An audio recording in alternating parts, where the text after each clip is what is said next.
కష్టజీవి భైరవ. ఒక అద్భుతమైన కథ. ఒకానొక పట్టణంలో భైరవ అనే తెలివైన కుక్క ఉండేది. భైరవకు 3 చిన్న పిల్లలు. ఆ పసిప్రాణాల ఆకలి తీర్చడం భైరవకు ప్రతిరోజూ ఒక సవాలుగా మారింది. కాని భైరవ సామాన్యమైన కుక్క కాదు, అది చాలా క్రమశిక్షణ గలది. 1. షాపులో అసిస్టెంట్గా భైరవ.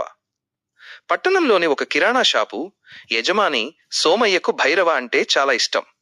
భైరవ ప్రతిరోజు ఉదయాన్నే షాపుకు వెళ్లి అక్కడ సామాన్లు సర్దడంలో సాయం చేసేది.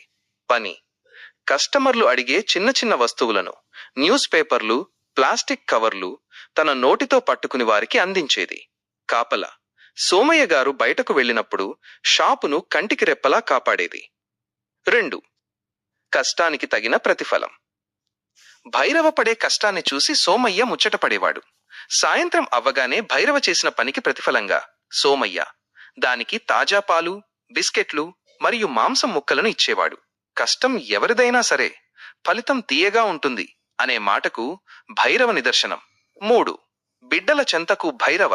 పని ముగిసిన తర్వాత సోమయ్య ఇచ్చిన ఆహారాన్ని భైరవ ఎప్పుడూ అక్కడే తినేది కాదు. చాలా జాగ్రత్తగా ఒక ప్యాకెట్లో లేదా నోటితో పట్టుకుని తన పిల్లలు ఉన్న పాత గోడౌన్ దగ్గరకు పరుగున వెళ్లేది.